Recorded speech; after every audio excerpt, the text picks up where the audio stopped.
Back to love, back to light, through the shadows of the night. Every step, every tear brings you closer, brings you near. Back to love, back to home, let it mend your aching soul. Welcome to Back to Love Coaching Podcast. Today, we are going to speak about a topic that we are not so much used to speak in the emotional, psychological healing field. It is a topic of money healing. How we can come from a money trauma and being able to thrive and become resilient. To speak about that topic, I have the honor to receive today Daniel Wood, the CEO of the Swedish Wealth Institute, who will share the purpose of the Institute and how he is helping releasing the limited belief and the old conception around money that people may have, and how it is empowering them to create their own wealth. And we will see and speak about how much his posture and his purpose is actually helping reshaping the world power dynamics and giving a new face to wealth and finance. Daniel, good morning. Oh, thank you so much for having me. I appreciate it. Thank you so much. For me as well, it's a great opportunity to share what you're doing with the Swedish Wealth Institute. So first of all, Daniel, you just made an amazing, great summit of 4 days where you had a lot of different guests helping to inform about money, about how we can make money. And it was really, really amazing. So thank you for doing such a great event. And no, you're welcome. And I was just wondering, how is it possible to make such a big event with having like so much guests in 4 days? It's, for me, it was like already a kind of abundance of wealth to have like so much information, so much guests, so much gift. What was your vision behind that, and why did you organize such an event? Well, I appreciate the question. And I think in the end, it comes down to what is it everyone wants? And if you understand that, it's very easy to build something of scale. Mm-hmm. So in this case, I have, three primary kind of people that I need to take care of. The first being those who register and actually show up. So you. Mm-hmm. And so I have to think about what are you looking for? Well, you already mentioned about meeting all the best speakers, right? So getting to see all these speakers in one place and gathering them, that's what builds the excitement for you as an attendee, and that's what you show up for. So that's one part. That's how we get you into the room, so to speak. And the other side is then, how do I find those speakers? And obviously that's relationships. That's me being in the market for a decade and, providing value, building credibility. But in the end, it comes down to the simple, these speakers want people to listen to them speak. So right. If I can get the attendees and I can get the speakers, then I can connect them to each other. So it's a bit of a chicken and the egg, right? Right. So it's like I need one to get the other, and I need the other to get the other. But after being in the market for a decade, I was able to scale this up step by step. I could call in some favors, bring a few of the speakers. That allowed me to build a pretty cool first event. We did that a couple of years ago. First of this format, I should say. Like I said, I've been in the industry for a decade. Mm-hmm. But I was able to do it at a medium scale. And then as, the speakers, all the speakers really know each other. They've been on stages. They've been in green rooms. So by providing value to them, the reputation kind of continues and they start recommending me to each other. And I was able to scale the number of speakers, and that allowed me to scale the number of attendees. What's then interesting is what people want and what people need isn't always the same thing. So as you said, when we market the event, we market it very much around how do we make money? How do we make 2026 the best year ever? Look at all these absolutely amazing speakers we have. But in the end, a lot of the attendees didn't connect only with these main keynotes. They connected with other speakers. And the speakers weren't only talking about money. They were talking about mindset and emotions and, growth as a person. And I think it's when you find that combination that true changes happen. And that's how we try to build the event around. We have the Swedish Wealth Institute methodology that we developed together with these speakers, and then was able to confirm with over 78 research studies from major universities and other peer-reviewed studies, as well as real-world testing it by looking at what have the most successful people, companies, countries, organizations done throughout history. And that process does have steps about, like, this is how you acquire wealth and how you become create more attention around yourself. Right. But that's not where it starts. It starts with what's going on the inside. And that's why I love the subject of your podcast, because that really is step one of the Swedish Wealth Institute methodology, which is your inner world creates your outer world. Your outer world is a mirror of your inner world. So if you have trauma, if you have limiting beliefs, if you have fears, those things will show up again in the world around you until you deal with them. So that truly is step one. Great. And what I appreciate in this summit, that you bring amazing speaker with story of resilience who are so much inspiring. When we hear Andy Gupta from Wall Street to financial freedom, or Joseph McLendon, who has been homeless and now is helping millions, or Les Brown, he had such a moving a speech. And for me, it was really inspiring to finally normalize speaking with people who are financially resilient, who are who are able to overcome so much struggle at the beginning to thrive.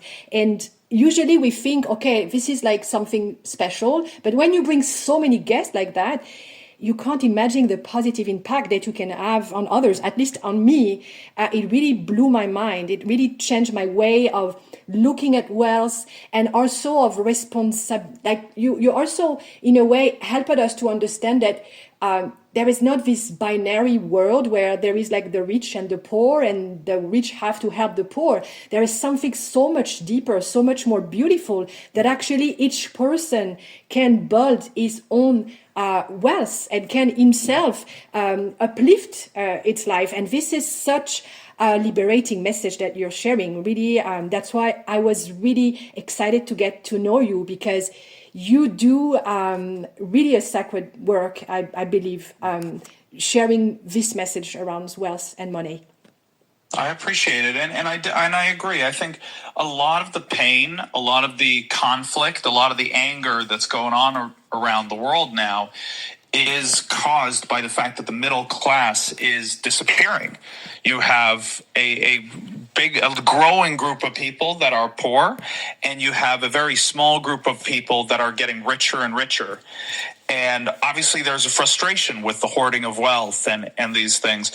The fear I have is that the solutions that are generally being presented are, let's take the money from the rich and give to the poor, which in theory is a great idea. Let's even it out. But the problem is, even if we reset, all money, let's say we just took all the money from everybody and then gave everyone as much, I think those top 1 or 0.1%, they would be the richest in the world again in just 5 to 10 years. And it's because they know things that, so to speak, normal people don't. So the problem with the wealth gap and the disappearing middle class is not that the money and resources are being hoarded, it's that the knowledge is being hoarded. And that's why we're so happy that we've been able to get, you mentioned Andy Gupta, right? 20 years on Wall Street, managing billions of dollars. We've, been able to get him out of that world to share with everybody, like, what is going on behind the scenes? What is it that Wall Street is doing? What are the top 1% doing differently than everyone else? And this is what we're trying to help everyone get the information, not take the money from the rich, take the knowledge and spread the knowledge. And by that, I believe we can create a new middle class, where the middle class doesn't need to be the lawyers, the doctors, and that anymore. The new middle class can be the entrepreneurs, it can be the investors, but maybe not at the big scale of the top 0.1%, but at a scale that is more comfortable.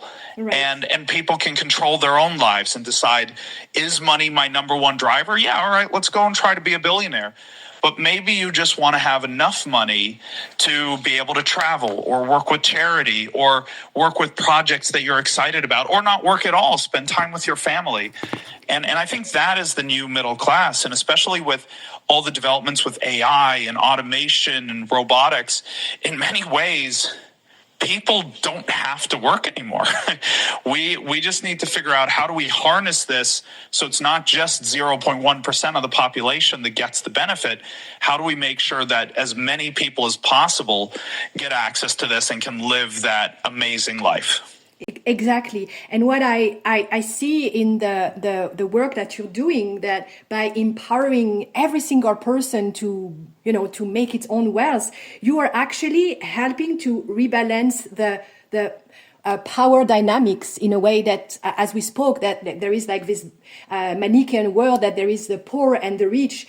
And I think it's really amazing, because we feel many people think that, money it's bad, and money it's something who belongs only to the rich people. But when you teach that each person is able to create its own life, it's a liberating message. And also, I think that there is also a lot of guilt regarding the wealthy people, that we always blame them. You should do for the poor, you should rebalance the world, you should provide for everyone. It's a good thing, but when we take care of educating the people who are in situation of poverty, we are taking out the guilt from the rich, and we are opening doors for so many beautiful things to happen. And one of them, it's also that when you are empowering people from scratch to create their own wealth, they will be able to behave in the world in such a powerful and such a unique way. When I see what's doing Andy Gupta today, he's at this position of wealth, but he's bringing something unique that can be inspiring for the people from the old money as well. And without having, this dynamics, you're guilty, you should give, and this is like this binary, world.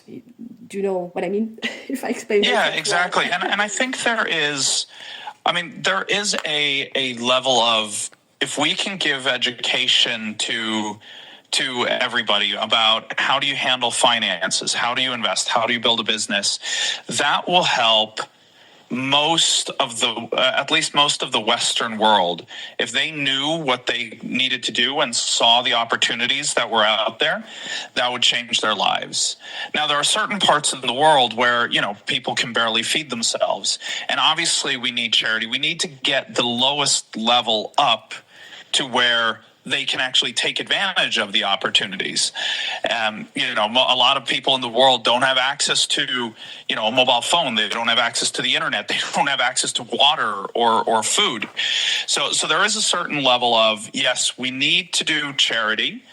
And that charity needs to come in the form of financial aid, of financial support, and it needs to come in the form of education and spreading this opportunity. So I think if we can find ways to build systems around it, and then one of the things, I was actually researching this just today, is the United States is basically the biggest individual economy in the world, but it only accounts for about 4% of the world's total population, which is interesting, right? And the reason why is because the productivity per person in the United States outstrips anywhere else in the world, even Western Europe. And a big reason for it is the access for startup funding. So if you're in the United States and you know how to build a business and you know how to create a proper business plan and you see an opportunity and if you have the knowledge, there's a lot of opportunity there to get startup funding. And there's a lot less of that in other countries. So that kind of infrastructure needs to be put in place as well in Europe, and especially then in the third world, where they have a lot, where access is not just limited, but non-existent. If we could level that side of the playing field, then we would see a complete change to the way this financial split is today. And I think that would be really, really cool. And if we can be a small part of that, that would be absolutely amazing. Yes. So when you speak about charity, I didn't say at all that we shouldn't do charity. It's something. No, of course not. No, of course not. I'm so involved for many years about how great it is to share what you have and to do charity, because it's a way of nourishing people and also when you help someone, this person would be able after to grow in an amazing way. So for sure we need charity, but when we normalize the relationship with wealth, I think it can have a tremendous impact. And I see a parallel with the way that I look at trauma healing, that actually the best healing when we have a difficult past is actually that you can look for the outside resource and inspiring yourself. But the best healing is when you're able to heal yourself and to find the resource yourself to thrive and to come back stronger from your own experiences. And this can also happen with money, right? And absolutely. And there is also, I think we don't speak enough about the money trauma, that people can have a very bad relationship with money without even being aware. So they can do all the course then they can, imagine and possible. If they had a painful story regarding money, it will be hard. So one of my questions I would like to ask to you in the Swedish Wealth Institute, are you helping people to overcome their financial trauma, or their financial, or building their financial mindset, or shifting their mindset? And how do you see the difference in your work? Oh, absolutely. And this is where it gets interesting, because you got to support on multiple levels, right? You both have to give the tools to understand, how do I handle my finance? Because often if you've been in financial trauma, it's either that you just don't know how to handle a budget and you spend more than you make and you get into a really bad position. It might be that you failed in setting up a business, or you failed in an investment, or you got scammed somehow. Like there's a reason why you have that financial trauma. And if we can, so one part is to give the tools, right? Teach.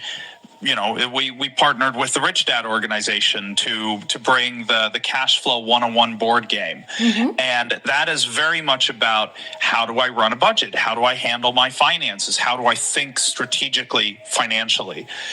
So that's a part of it. And it can be, how do I run a business better? Or how do I evaluate an investment? Or how do I avoid a scammer? How do I understand the difference between a good investment and a bad investment? So that's one part of it, is just giving giving people the tools and the confidence to go out again.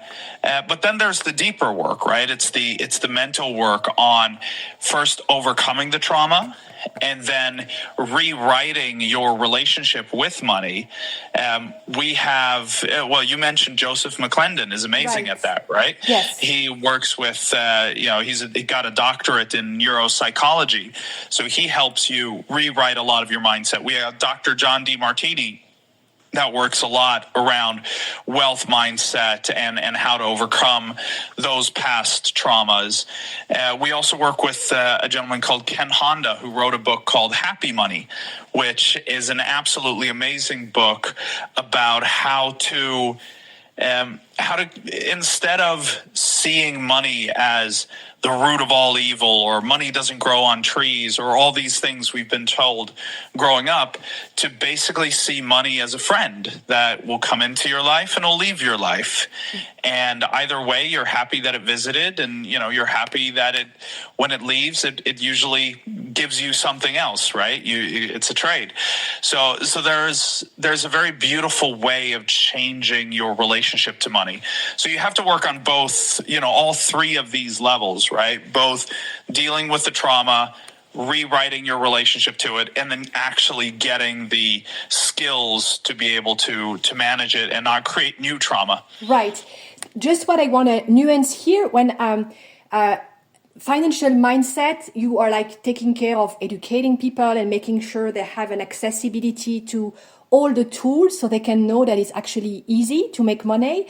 For example, when I heard Raymond Aron speaking about how easy it is to write a book, it's something myself that I had in mind for so long, and I thought it would be like so complicated, but he just explaining, yes, began in like 10 hours and 10 weeks, and he have concrete examples. So for me, he gave me access to a new reality regarding how I can have incomes through, by writing a book or by other things. So this is helping me, shifting my mindset. But the financial trauma, and I think even some people with a difficult background are not aware of, is when, for example, you saw your father as a child always busy with money and getting out of the house for long days because he had to make money. So if you go through that as a child, you can believe that, actually money is not good because it's making me feel alone. It's making me that I don't have the affection of my father.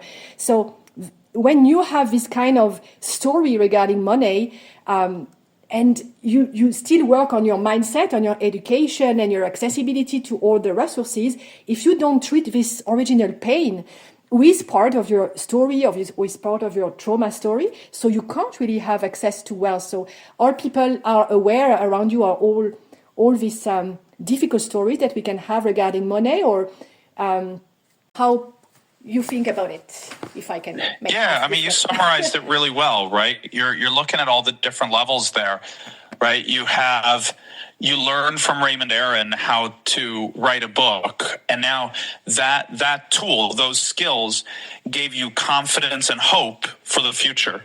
So now you see, wait a sec, there is another way, and I can do this, and it's possible for me. That creates, again, it creates confidence and it creates hope. You then go back and look at what is my past trauma, and this is why, because of money, my dad had to leave me. My dad had to, I lost love because of money. Right. Therefore, money is my opponent, and I'm competing with money for love. And either money is loved or I am loved. That's a story that you've told yourself, and obviously a trauma that you've been through. So you got to get into that and work on, well, that's not really what was going on. Like, your dad obviously loved you more. He would go and work because he wanted to provide a good life and a better opportunity for you. And so the work came out of love, not of money, but of you.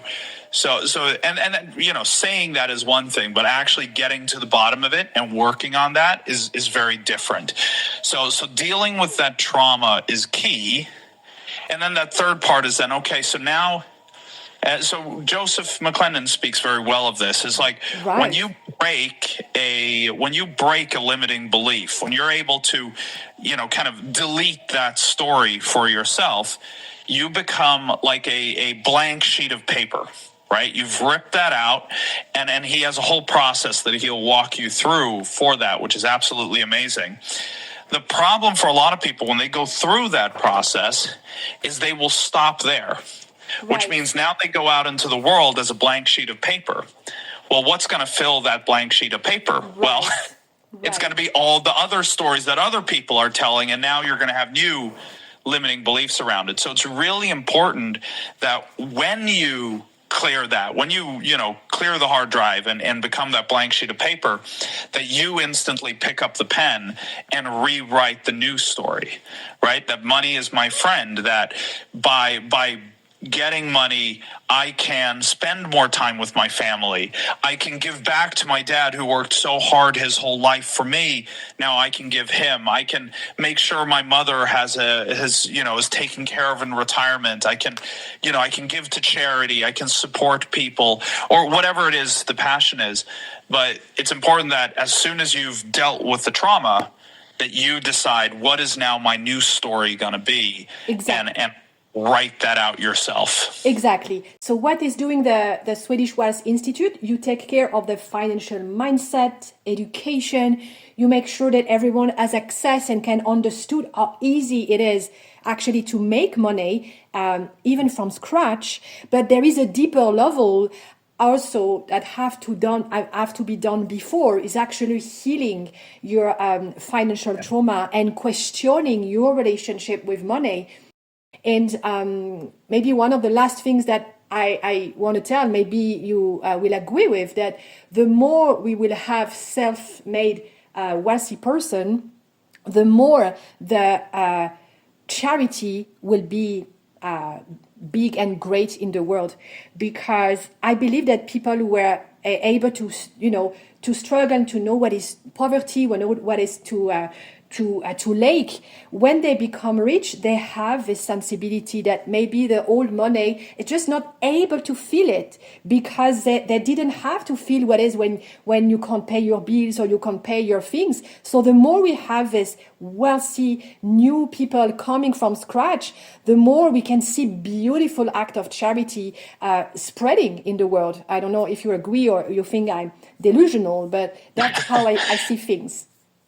Well, I think you're right, absolutely, and I think it comes down to that. They say money doesn't change you; it amplifies who you are.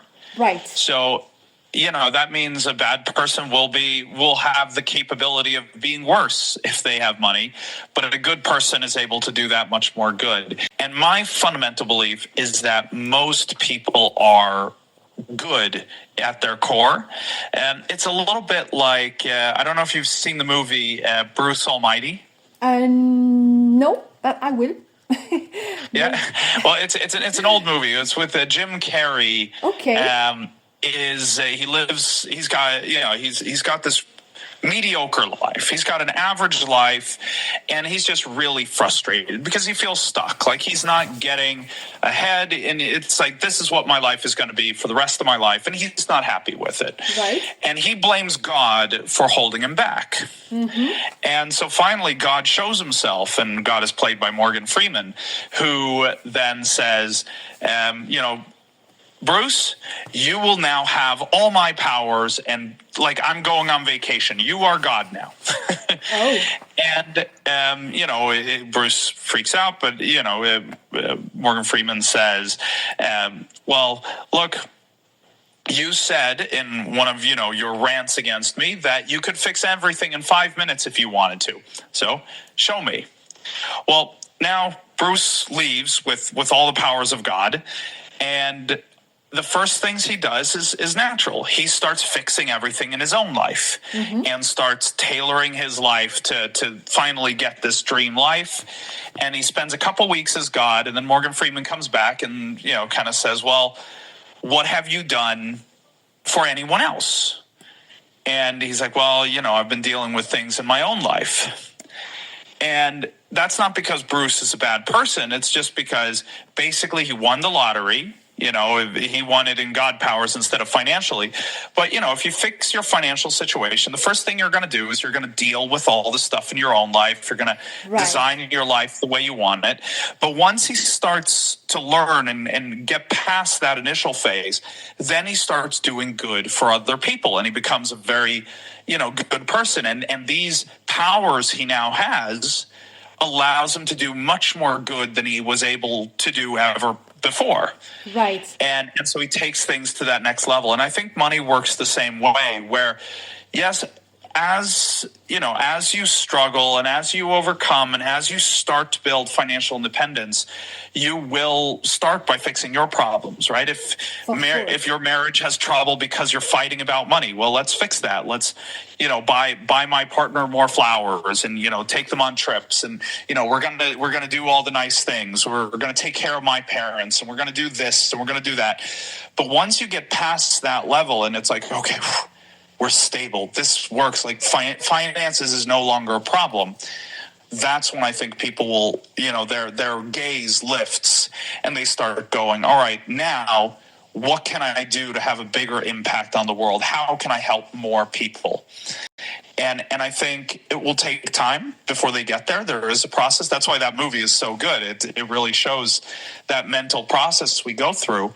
But I think once we're past that process, it becomes very beautiful. And as you say, if we can create a new middle class of successful people that grows, and they will go out and help people, and we will get that much better a society. And then that's my hope. That's what I hope the Swedish Wealth Institute can facilitate. I mean, we don't teach ourselves. We introduce to the top teachers in the world. And that's our mission, is to help you find the right mentor at the right time to help you take that next step on your journey. Just one last question. We spoke about the Swedish Institute, and we spoke about the speakers, but I'm just curious to ask you, Daniel, what is your story? What is your journey with money, and why did you decide to create this institute? Because I felt you so much generous with this summit. When the speakers were telling, oh, I have a gift for you because Daniel spoke to me, I could really felt how much you took, from your heart to convince them to give the best for us. And I'm just curious, where is this coming from? I would love to know what is your journey with money and why you decided to create this institute from your personal perspective. And yeah. Yeah, no, I appreciate the question, and it does come from a core value base of wanting to help other people, and I think I got that from my parents, who've worked a lot in charity and worked with minorities. So I've seen that side of things. But when I started out, like, I was an attendee at events, just like anyone who attends ours. The problem is that the industry I'm in is generally, I don't think a lot of the people who run these companies remember how it was before they were wealthy. And so they don't have that same empathy for the people in the room, and it becomes about maximizing profit. And what happens is you bring on speakers that are very good at selling and making money, but maybe don't deliver the same core value to the clients. And I was one of those clients, right? I bought a program from a speaker that turned out to be, well, it turned out all about making money for them, not for me. Oh. And I ended up getting ripped off it was in real estate, and I ended up getting ripped off for over £400,000. Oh, okay. Hard.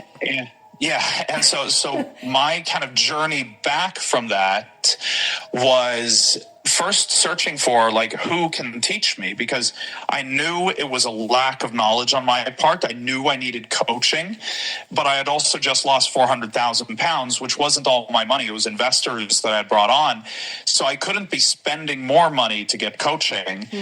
And that's kind of where the Swedish Wealth Institute came from, is I had a community of people that had been through the same education and were struggling just like us. And I realized that, wait a sec, this is a community speakers want to speak to. So if I can bring a speaker to, I was in Stockholm in Sweden, so if I can bring speakers to Sweden to teach my community, then the speaker's happy because they have an audience. My community is happy because they will learn and hopefully not have the same problems that I have had. And then I could take the speaker out for dinner and get some free coaching. That's great. And yeah, so that was kind of my goal, was how do I get coaching for me? So the Swedish Wealth Institute was not started to be a profitable business. It was started to help me fix my property business. But it was when Kim Kiyosaki, this is about 3 years into the company's history, Kim Kiyosaki came to Sweden. We were able to get her to do an event with us in Sweden. And I told her about this situation we had in property. And so Kim Kiyosaki is now the ex-wife of Robert Kiyosaki, who wrote Rich Dad, Poor Dad. And she was the one who managed their entire real estate portfolio. So she was, the real estate expert. So I showed her our portfolio, and it took her 15 minutes. Like, I'd had this problem for, 3+ years. It took her 15 minutes to go, restructure that deal, restructure that debt, and do 2 more deals like that. Amazing. And it was like, finally I had hope again. I knew what to do. And obviously it took me years to actually do it, but I had a plan.